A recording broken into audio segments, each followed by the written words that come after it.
Welcome to the deep dive. Today, we're plunging headfirst into something that's becoming really crucial for, well, pretty much everyone, agentic AI. Yeah. We're going to unpack what it is, how it's, a real leap from standard automation, and importantly, how you can start using it safely, effectively Yeah. in your business. And it's a conversation we need to have now. It's urgent.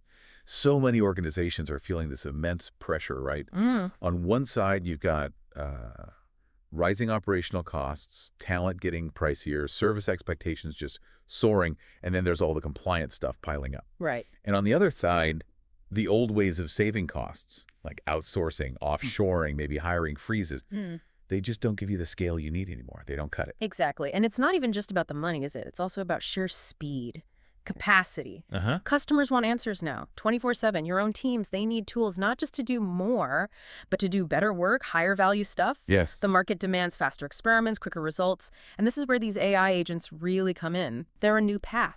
Not just for cost cutting, but for genuinely improving customer experience, boosting internal productivity, driving, real innovation. Think of them like digital colleagues. That's a good way to put it. Yeah. Digital colleagues, autonomous, trainable, capable of real responsibility on a team. And this isn't sci-fi, it's happening right now. We're already seeing pilots where support agents handle, 40, maybe 60% of tickets all by themselves. Wow. Others are putting agents into e-commerce flows, guiding customers like a really knowledgeable shop assistant from just an idea to actually buying something. So our mission today in this deep dive is to help you think through the real question. Where do these agents actually make sense for you? Which parts of your business are ready? Okay, let's get into it. Okay, so we've talked about why this is such a big deal right now. Let's define what we actually mean by agentic AI, because you've probably used AI copilots, right?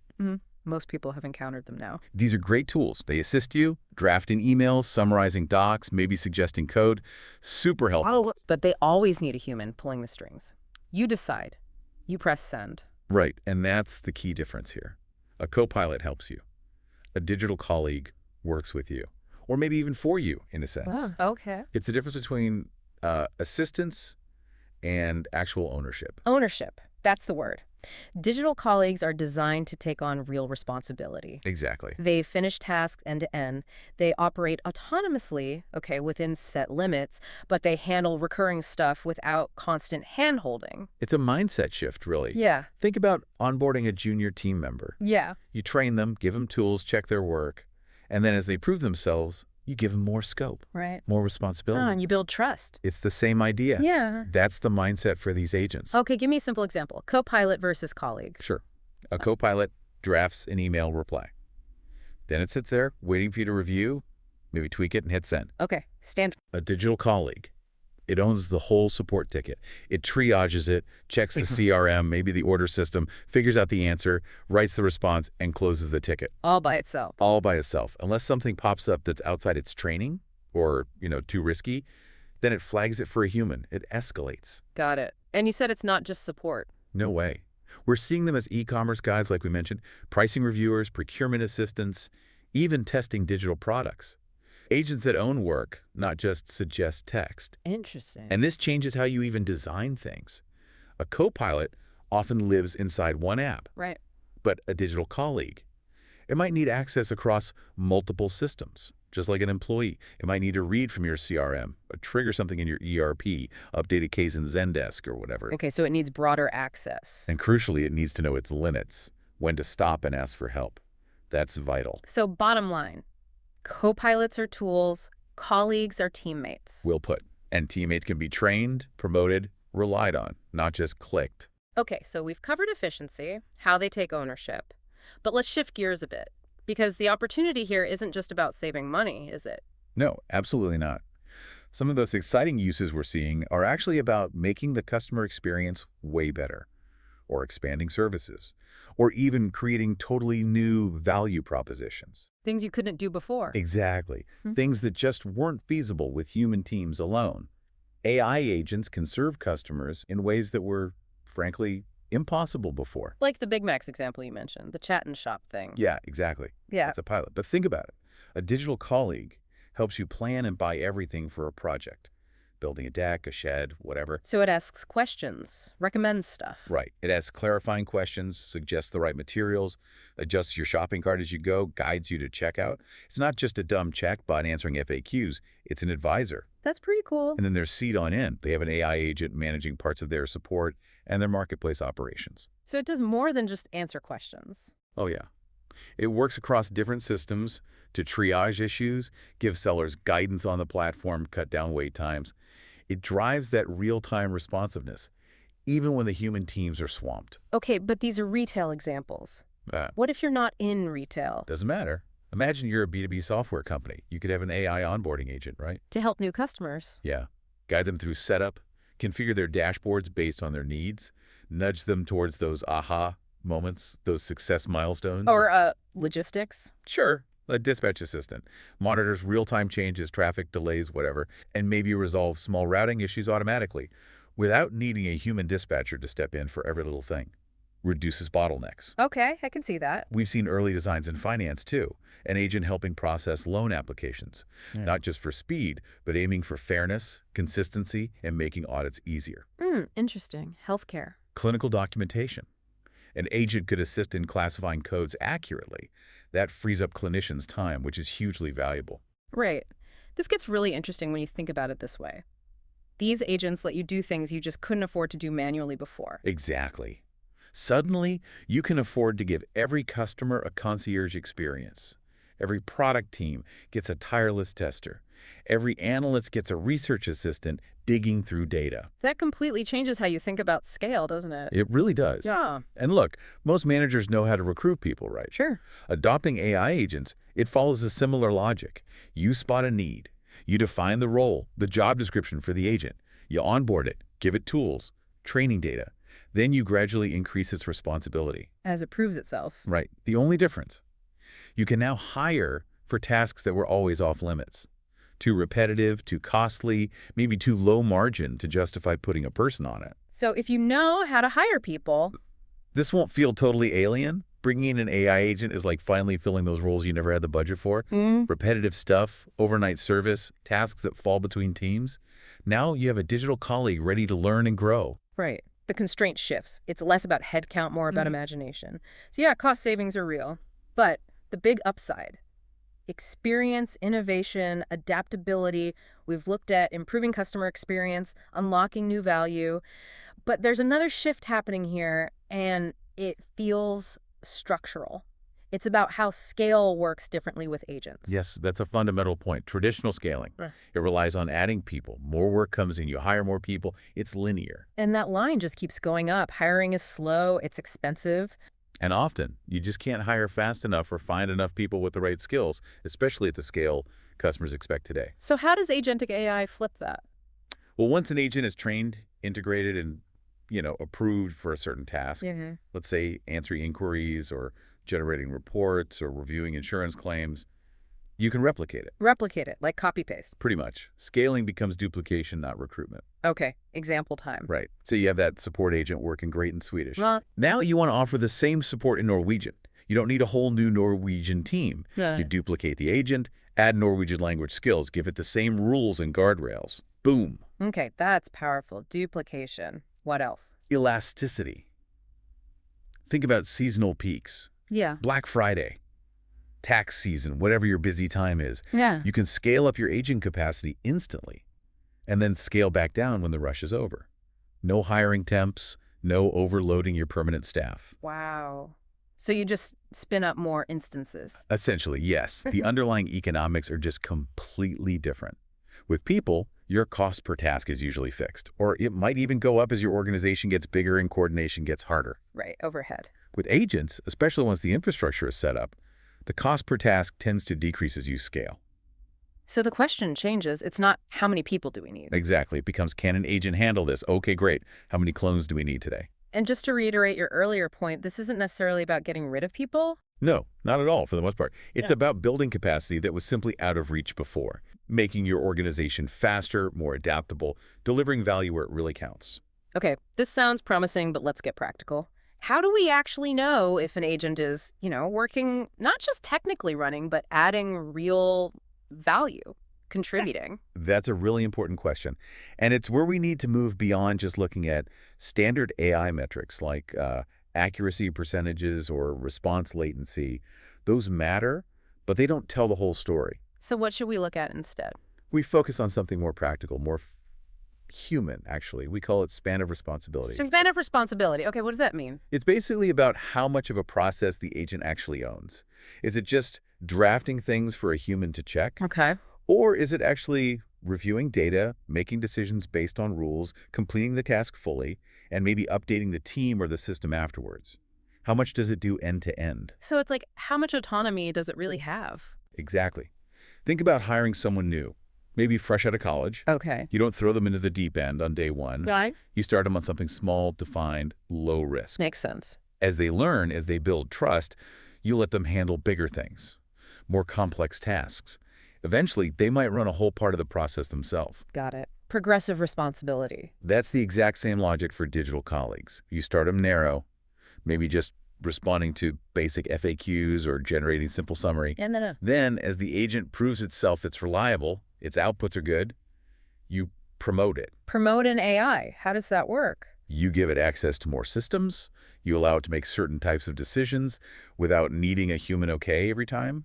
You increase the complexity of the situations it can handle on its own. So promotions aren't just like technical upgrades. No, they're strategic. They show growing trust in that agent's performance, its reliability, its actual value. Have you seen this happen? Oh, yeah.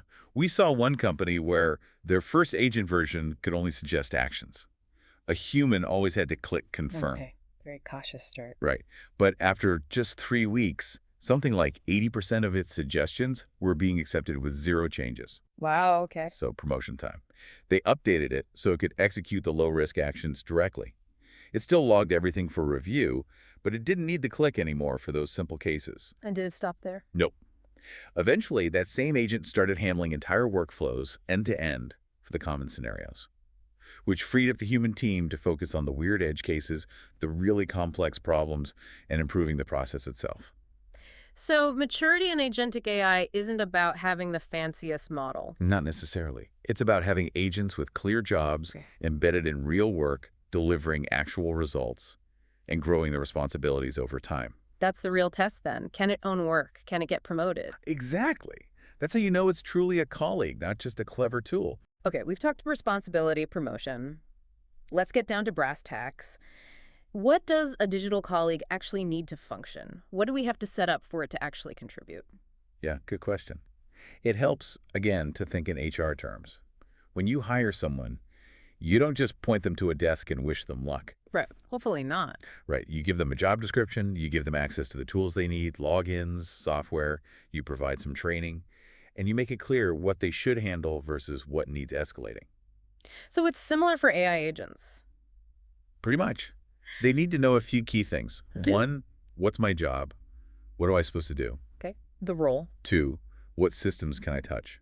Where am I allowed to act? Permissions. 3, how do I understand the situation? What's the context I'm working in? Context awareness. And 4, crucially, when do I raise my hand? How do I escalate if something's weird or risky or just not my job description? Makes sense. Can we break that down a bit more? What are the actual components? Sure. Let's call them the anatomy of a digital colleague. First, a clear job description, really specific. What's in scope, what's out. This is its mandate. Got it. Second, protocols. Think of these as its decision rules. When should it act autonomously? When must it ask for human review? When should it just stop and flag something? You need structured guidance, not just a smart model. Okay. Rules of engagement. Third, tool access, like logins for people.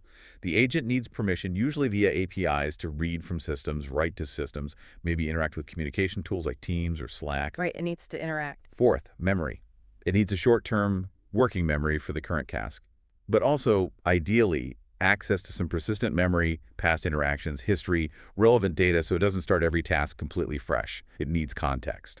Like remembering a customer's previous issue. Exactly. Fifth, escalation logic. We keep coming back to this because it's vital. A good agent knows its limits.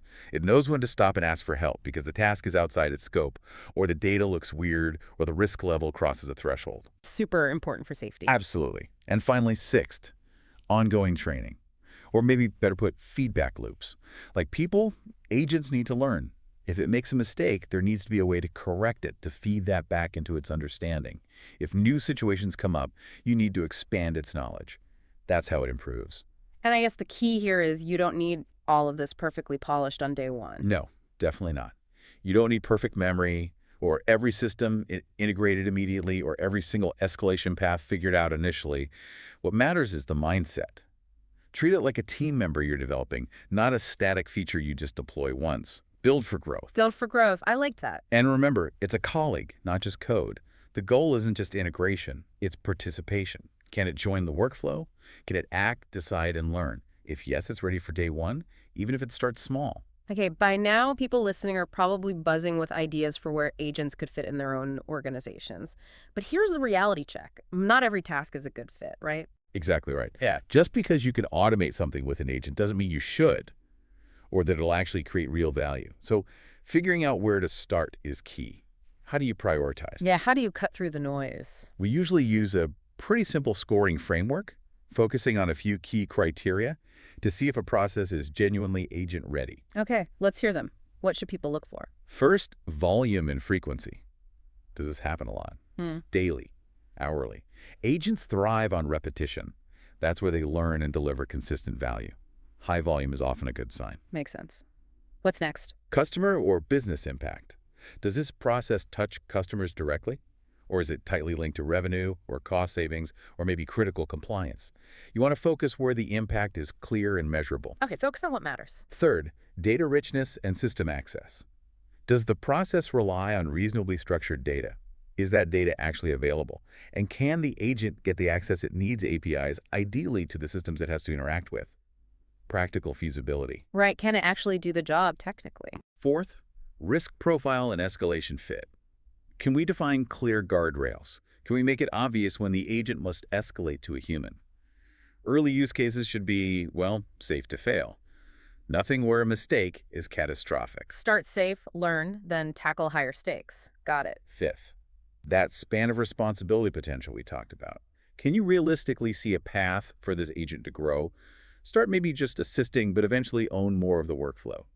That promotion path is key for long-term ROI. Thinking beyond the initial task. And finally, speed to value. Can we get something up and running showing visible progress in maybe 60 to 90 days? Not perfect, but working.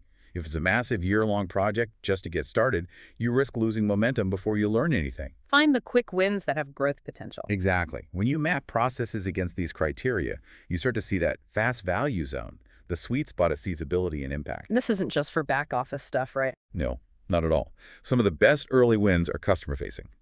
Product recommenders, onboarding guides, support agents handling common questions. Others are totally invisible, working in the background.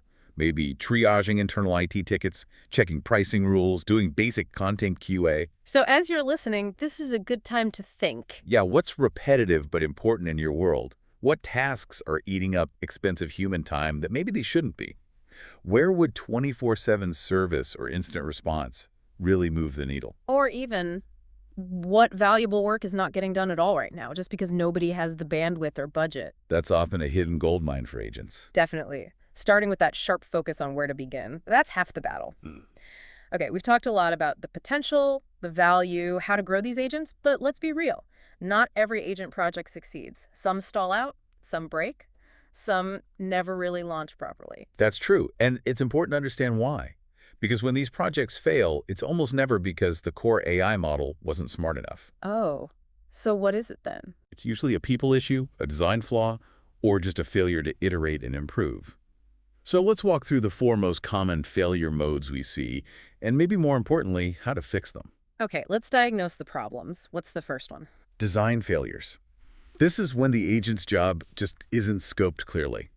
Maybe its mandate is way too broad, or the inputs it needs are messy or unavailable, or maybe nobody actually defined what success even looks like in measurable terms. Jumping into building without planning. Exactly. We see teams skip writing that detailed job description for the agent.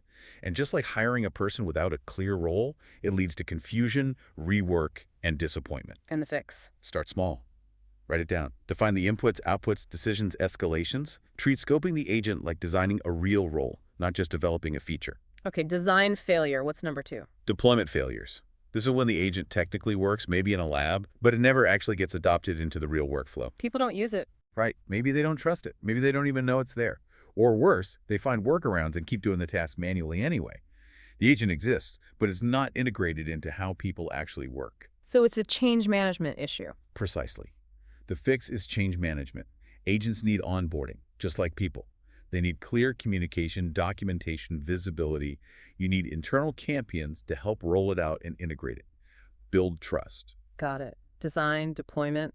What's third? Governance failures. These are the ones that can be genuinely scary. The agent does something it shouldn't, goes outside its scope. Maybe there's no clear escalation path for problems, or it handles sensitive data in a way that violates policy or makes legal very unhappy. Yikes. How do you fix that? Clear policies and controls from the start. Define what the agent absolutely cannot do. Build in safety checks, stop points, make sure there's clear human oversight and accountability. Applying that digital employment lens helps onboarding rules, role boundaries, performance monitoring, even those termination protocols. Okay. Critical guardrails. And the last one. Iteration failures. This is really common. The agent gets launched, and then nothing. It just sits there. It doesn't get updated. Right. No one is actively training it on new data or exceptions. Right. No one is tracking its performance or learning from its mistakes. No one is improving it. It just slowly becomes outdated, less relevant, and eventually someone just turns it off. So it becomes shelfware. Pretty much. Yeah. The fix. Build feedback loops into the process. Have a mechanism for the agent to learn from human corrections. Assign someone responsibility for reviewing its performance and identifying areas for improvement. Make iteration part of the ongoing operation, not a separate project down the line. Keep it learn and keep it relevant. Exactly.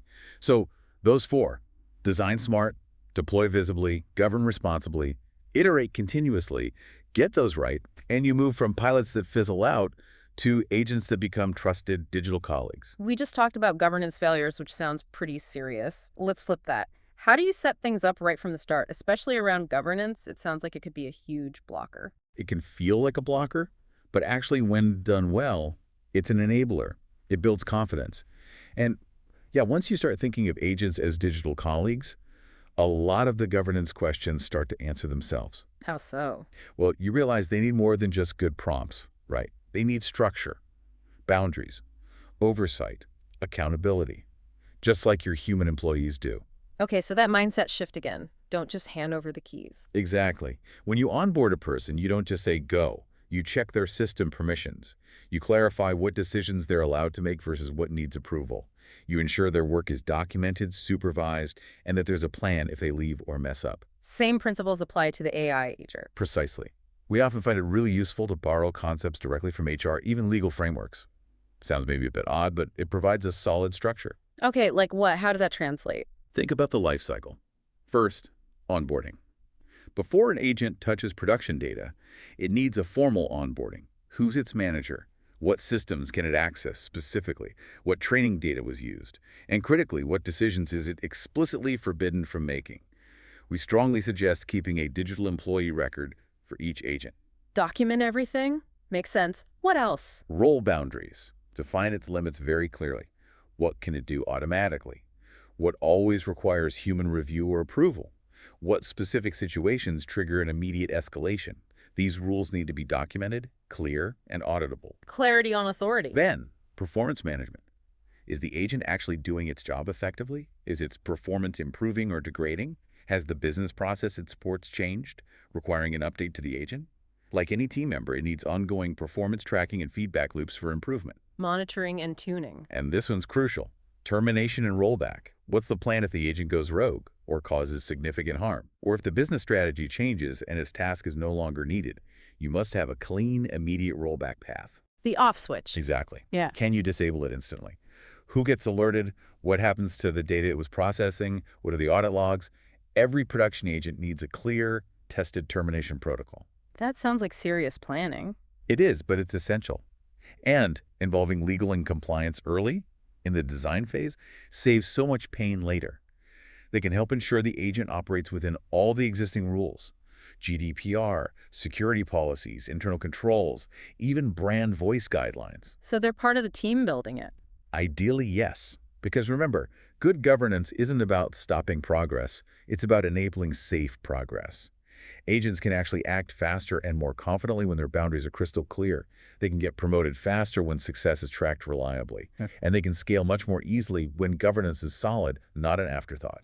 So we've covered a lot of ground today on Agentic AI, what it is, how it's really different from the co-pilots we're used to, where it creates value beyond just efficiency, how to scale it, govern it, make it a real colleague. Yeah, we've explored how these digital colleagues can really unlock new levels of, well, efficiency, sure, Yep. but also customer experience, innovation, even changing the basic economics of how a business scales. And the key takeaway seems to be we're not just building clever demos anymore. Exactly. We're building things that need to work reliably, things that get onboarded, managed, measured, even promoted based on their contribution, just like the rest of your team. Right. So as we wrap up, here's a final thought for you, our listeners, to chew on, something a bit provocative. Okay, let's hear it. If you could hire a digital colleague tomorrow for any task where budget or human bandwidth is the only constraint right now, Yeah. what audacious new service, what capability would you build first? Hmm. What's that one thing you've always wished you could do, but it just seemed impossible with human limitations? Where would you deploy your first truly autonomous digital teammate? That's a great question to ponder. Lots of possibilities there. Thanks for diving deep with us today. We hope this look at Agentic AI has given you a powerful new lens to see the future of work and maybe sparked some ideas for your own organization. Thanks for listening.